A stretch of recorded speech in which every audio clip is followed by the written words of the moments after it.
जय श्री कृष्णा। राधे राधे। दोस्तों, पुराणों में भी माघ महीने को बड़ा ही पुण्यदायी कहा गया है। इस महीने में स्नान दान व्रत का फल अन्य महीनों से अधिक प्राप्त होता है। तो जैसा कि माघ महीने की शुक्ल पक्ष की एकादशी, जिसे कि जया एकादशी के नाम से जाना जाएगा, यह एकादशी बहुत ही पुण्य फलदायी है। इस एकादशी का व्रत करने से व्यक्ति को नीच योनि से मुक्ति मिलती है।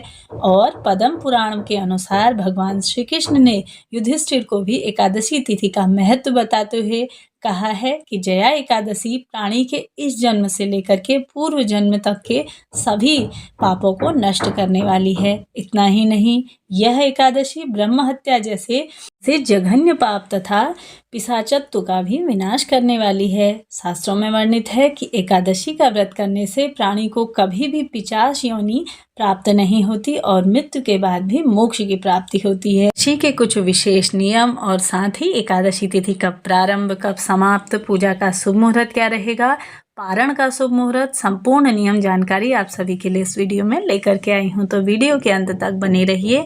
सबसे पहले हम बात कर लेते हैं कि माघ मास के शुक्ल पक्ष की एकादशी तिथि कब प्रारंभ हो रही है।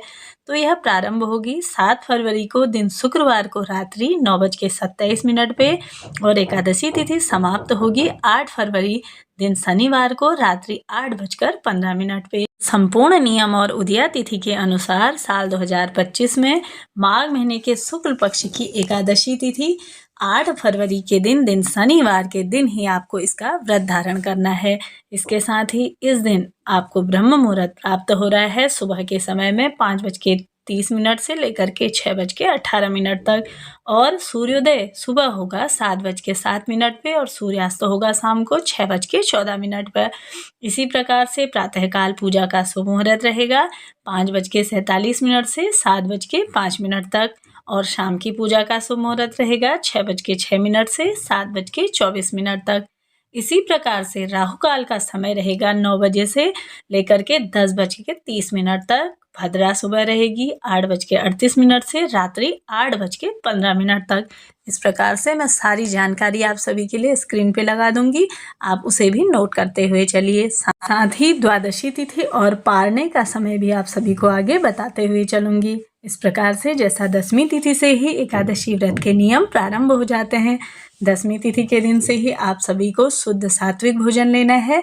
साथ ही अगले दिन जैसा ब्रह्म मुहूर्त में जाके आप सभी को स्नान आदि से निवृत्त होकर भगवान श्री हरि विष्णु का विशेष पूजन करना चाहिए। जैसा कि माघ का महीना चल रहा है, इस समय तो आप सभी को अपने जल में गंगा जल मिश्रित करके ही स्नान आदि करना चाहिए, सूर्य देव को अर्घ्य देना चाहिए। इसके बाद ही अपने घर के मंदिर पे एक चौकी लगा लेनी है। इसमें आप सभी को लाल या पीले रंग का वस्त्र बिछाकर भगवान श्री हरि विष्णु की जो भी फोटो प्रतिमा हो आप उसे विराजमान कर लीजिए। साथ ही आप सभी को घी का एक दीपक प्रज्वलित करिए और मौसमी फल इत्यादि का भोग लगा के आप सभी को अपने व्रत का हाथ में जल और फूल और अक्षत लेकर के अपने हाथ में रख के अपने व्रत का संकल्प ले लीजिए। साथ ही साथ आप सभी इस दिन विष्णु सहस्त्रनाम स्तोत्र का पाठ कर सकते हैं या आप सभी ओम नमो भगवते सरल से मंत्र का जाप करते हुए आप सभी अपने व्रत का संकल्प लेके पूरा दिन प्रभु स्मरण में बिताते हुए या तो फलाहार, कुछ लोग फलाहार व्रत करते हैं और कुछ लोग जैसा कि जल और जूस इत्यादि लेकर के चाय इत्यादि पी सकते हैं। इस तरह से आप सभी को व्रत करना है। साथ ही शाम के समय में जैसा रात्रि जागरण का भी विशेष महत्व है, तो आप सभी शाम के समय में घी का दीपक प्रज्वलित करके अपने घर पर ही कीर्तन भजन इत्यादि करके भगवान श्री हरि विष्णु का पूजन करिए, माता तुलसी का पूजन करिए। साथ ही आप सभी को अगले दिन जैसा कि द्वादशी तिथि पर, जब एकादशी का व्रत तभी पूर्ण माना गया है जब द्वादशी तिथि पर आप विधि विधान से उसका पारण करते हैं और सही समय पर करते हैं। तो आप सभी को क्या करना है, सुबह के समय में जिस प्रकार एकादशी पर आप पूजन करते हैं उसी प्रकार से आपको द्वादशी तिथि पर भी विशेष पूजन करना है। विधि विधान से आप सभी को शुद्ध सात्विक भोजन बनाना है।